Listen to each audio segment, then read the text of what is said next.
नमस्कार विद्यार्थी मित्रांनो, कानगावकर कोचिंग आणि काउन्सिलिंग सेंटर या यूट्यूब चॅनलमध्ये तुमचे स्वागत आहे.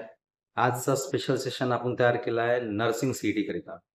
एम-एच नर्सिंग सीईटीचे ऑनलाईन फॉर्म सुरू झाले आहे व त्याची लास्ट डेट अंतिम तारीख ही 28 फेब्रुवारी 2025 आहे.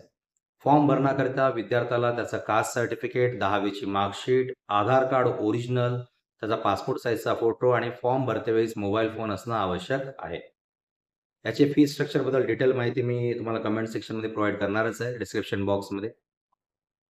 आता एम-एच नर्सिंग सीईटी हे नेमकं कोणत्या कोर्ससाठी होतं? तर एम-एच नर्सिंग सीईटी ही बी-एस-सी नर्सिंग आणि जी-एन-एम या कोर्सेससाठी होतं.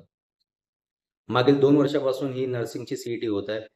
तर बऱ्याच विद्यार्थ्यांना हे गैरसमज असतो, की मी नीटची परीक्षा दिली म्हणजे माझा त्या नीटच्या स्कोरवरच बी-एस-सी नर्सिंगला ॲडमिशन होणार. असं नाहीये. साहजिक आहे तुमचे बहीण-भाऊ जे या अगोदर शिकले असतील, त्यांच्या वेळेस तो पॅटर्न होता. त्यावेळेस नीटच्या स्कोरवर बी-एस-सी नर्सिंगला ॲडमिशन व्हायची. पण बेटा आता असं नाहीये. मागील 2 वर्षापासून नर्सिंग, बी-एस-सी नर्सिंग किंवा जी-एन-एम जर तुम्हाला करायचं असेल, त्यासाठी वेगळी सीईटी होते आणि ज्याही विद्यार्थ्यांना बी-एस-सी नर्सिंग किंवा जी-एन-एमला ॲडमिशन घ्यायची आहे, त्यांना ही सीईटी देणं अनिवार्य आहे. विद्यार्थ्यांचा परत दुसरा गैरसमज हा असतो, की आम्ही मुलं आहोत, मुलांसाठी बी-एस-सी नर्सिंग नसतं किंवा असं असं काही नाही. मुलगा-मुलगी दोन्ही बी-एस-सी नर्सिंग करू शकता. हे चांगलं करियर ऑप्शन आहे. त्यामुळे ज्याही विद्यार्थ्यांना बी-एस-सी नर्सिंगचा किंवा जी-एन-एमसाठी सीईटीचा फॉर्म भरायचा आहे, त्यांनी लवकरात लवकर कानगावकर कोचिंग आणि काउन्सिलिंग सेंटरला भेट द्या.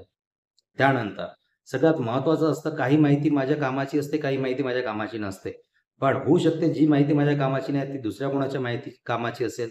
त्यामुळे तुम्हाला जर अशाच माहिती आणि एंट्रन्सशी रिलेटेड आणि ॲडमिशन प्रोसेसशी रिलेटेड माहिती हवी असेल किंवा तुमच्या जवळच्या मित्र-मैत्रिणींना, रिलेटिव्हजला हवे, तर या व्हिडिओला जास्तीत जास्त शेअर करा. आमच्या चॅनलला सबस्क्राईब करा. काही अडचण असेल तर कमेंट करा. धन्यवाद.